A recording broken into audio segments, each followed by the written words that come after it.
Hey guys, Darren Asbury here with Revital Outdoors, bringing you another exciting podcast. Tonight we have Mr. Andy Wicker. Andy just got done finishing the 2022 BFL All-American on Lake Hamilton in Hot Springs, Arkansas, where he captured a top-5 finish in his first ever BFL All-American. He's from South Carolina. He's going to give us a full recap of his tournament and kind of a recap of what happened on Lake Hamilton for the BFL All-American. So before we get started, let's pause for a few seconds for a commercial break. Are you an outdoor enthusiast that suffers from inflammation, trouble sleeping at night, or anxiety? Do you experience joint discomfort or aches and sorenesses in your back and shoulders that inhibit you from being out in the field or on the water doing what you love to do? Are you also an outdoor enthusiast that's looked into CBD products, but you don't want to swallow a pill? Well, Revital Outdoors has a perfect solution for you with our delicious CBD gummies. We have 2 flavors in our CBD gummies, including strawberry lemonade, which is a favorite among our pro staff and outdoor enthusiasts. And then new for 2023 is our green apple flavoring. Each bottle contains 30 gummies, which is a 1-month supply. Each gummy comes with 10 milligrams of our premium CBD broad spectrum oil. And then also our gummies are made with sugarcane and organic ingredients. So check them out on our website. See the link right below this video and use the code YouTube20 to save 20% on your first order. Also, don't forget, if you spend $100 or more on our website, you receive 2 days shipping for free. So check them out on our website. Hit that link and start shopping today. With that being said, let's get back to the podcast. All right, thank you for joining us back on the podcast. Again, we have Mr. Andy Wicker on tonight from South Carolina, a top 5 angler from the 2022 BFL All-American, so he's going to be giving us a lot of great content. Before we get started, Revital Outdoors is still very excited to announce we are accepting entries into our $2,500 sweepstakes giveaway. We've got great partners on this giveaway, such as Flambeau Outdoors, Cigar Line, Costa Del Mar, The Rod Glove, Blue Strike King, and Tackle Warehouse. So it's no giveaway that any angler out there is going to want to miss out on. Make sure you hit that link right below this video in the description. Just takes a few seconds to get in, and once you are entered, you will be entered, and for that, the winner will be selected at the end of the BFL season. Check us out on Facebook and Instagram. That's Revital Outdoors, and make sure you subscribe to our YouTube channel. That way you get notified when all of our content is dropping on our channel. That being said, let's go ahead and get to the great state of South Carolina. Mr. Andy Wicker just got back a few days ago from the All-American. First and foremost, Andy, thank you for coming on the podcast. Congratulations on qualifying for your first All-American. Not only did you go and compete, but you made that top 10 cut. You ended up 5th place on Lake Hamilton. So tell us a little bit about, before we get into the fishing, what was it like to qualify for that event, and how compelled are you to qualify to go back? Yeah, it felt good. And honestly, I really don't think I had a full understanding, and maybe I still don't, of how hard it is to get there. And I really didn't appreciate it until I got back looking at the results and the articles and the top 10 baits and, all the articles that are on Major League Fishing. And you go click on the website and it's there on the front page. And I think that's really when it kind of hit me like, hey, this is a big deal. People have fished all over the country to try to qualify for this thing, not something easy to do. So super stoked to have gone there and happy to have had a good finish. Absolutely. Being there from South Carolina, you and I were just talking before we came on the podcast. You've got a lot of experience on lakes that are deep, clear water, spotted bass lakes. There's no herring in Lake Hamilton, but there's plenty of herring in South Carolina. But you kind of had a comfort going into that tournament a little bit for Lake Hamilton. Yeah, I think the Carolinas produces a lot of good fishermen, North and South Carolina. There's just such a diversity of lakes here. Where I grew up, I'm within 2 hours of Santee, Hartwell, Murray, Watery, Greenwood, Lake Wiley, Norman, the list goes on and on. So they're all such different fisheries. And if you grow up fishing in South Carolina, you grow up learning how to do a lot of different things. And Hamilton set up, almost exactly like a couple lakes back home, big seawalls, docks, big brush lake. So it's set up a lot like some of the places I grew up fishing. Absolutely. Absolutely. So, well, tell us a little bit about your week. Qualified for that tournament through fishing the BFL regional last year. It seems like such a big break from the regional last year to the All-American this year. Walk us through your week, not only getting to the tournament, but then what you experienced in practice and how you were able to put together the pattern for that top 5 finish. Well, did a lot of research before the late. Of course, the Forestwood Cup was there, and I think in 2019. And that tournament was in August, so not super close to the time frame we were there, but relatively it's the summertime, and brush and the river dominated that tournament. And I kind of went into it with the mindset of, you know, hey, I'm either going to commit to one or the other of those two. I think that's probably, if it's not my best chance to win, it's definitely my best chance to do well is to commit to one. Growing up fishing on Heron lakes and some of the lakes that fish like Hamilton, you know, I'm comfortable fishing brush piles. I put in a lot of brush piles myself, so I'm super familiar with them. So I decided to kind of dedicate my practice time to brush. And that being said, it was really good in practice. The brush bite was good. I was catching them on a Berkeley Dredger 14.5, which is a bait I really have learned to love here back home. It seems to catch them when other crankbaits don't, especially around brush. I think it just comes through brush a little bit better than a lot of other crankbaits. And, you know, as the tournament progressed, that bite kind of fizzled out, and I got on a little shallow pattern where I was catching them on a worm and a jig around shallow wood and docks, and kind of ran with that the first 2 days. And, you know, then I qualified for that third day, and I knew I probably would not have a great chance to win after the leader had such a big lead. So I kind of went fishing and stumbled across another bite that I wish I had been doing the whole tournament. I really feel like I could have made a run for the win had I found that earlier in the tournament, but was catching them on a buzzbait on that third day, and they bit it all day. Just had to be, you know, the right kind of stuff. Right. You know, with having a little bit of experience on Hamilton and those lakes around in Arkansas, that buzzbait bite, it's great, but it's weird. You know, we saw Connor Cunningham, the winner of the tournament, walk away with the tournament. You know, caught 17 pounds the first day, 15 the second day. He was throwing a whopper plopper, which is very similar to a buzzbait. But on that lake, it's so weird because you can't pattern it. It's very random. You get 10 bites the first day and maybe 5 bites, you know, the bites that you need the second day. But it's almost like you're catching fry garters.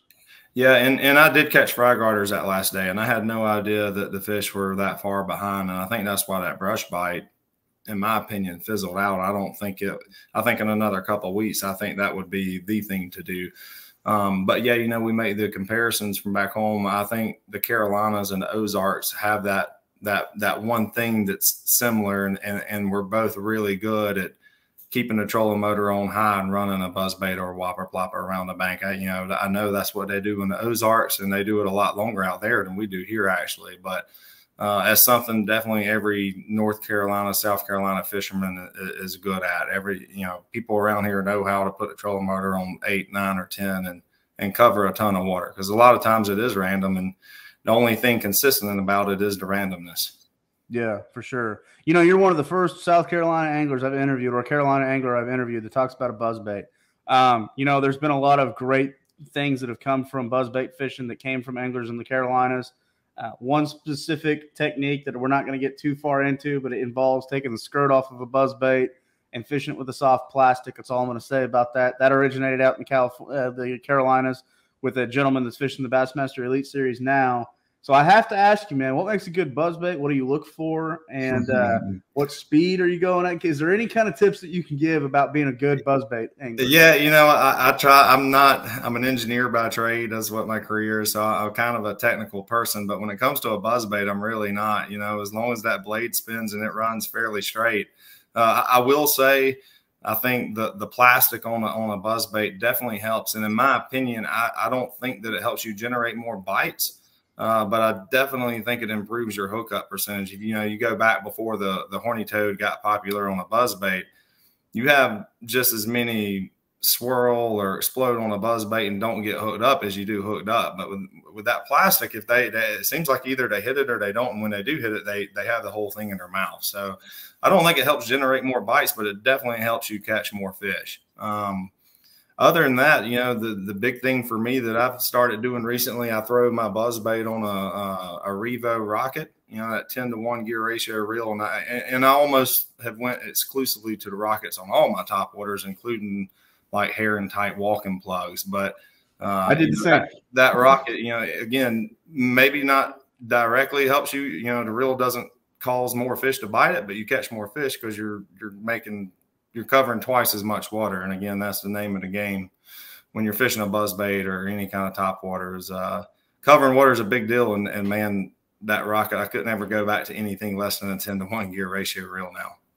Yeah, for sure, for sure. So, well, Andy, a couple last minute questions before we let you go. A lot of great information about the All-American. Any final thoughts or takeaways about qualifying for that event? Anything that you experienced on the water that you'd like to share?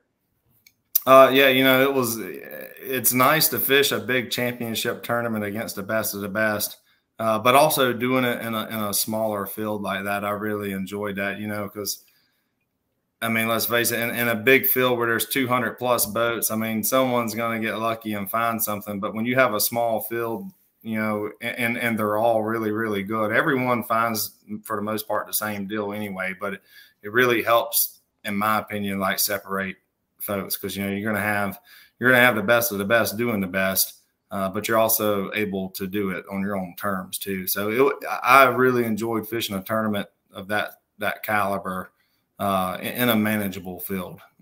So that's one thing I enjoyed the most about it, and really hope to make it back there again next year. I'm sure you will. Looking at your profile on Major League Fishing, you've had a lot of great successes. Truthfully, this should not have been your first BFL All-American. You've had some other opportunities there. Just getting that top 6 at a regional is hard. I mean, you got to beat out 28,000 anglers. That's not an easy thing to do. I have tremendous respect for people out there like Roger Fitzpatrick or Jeremy Lawyer, who is a BFL All-American, but previous to that, he qualified for 3 All-Americans.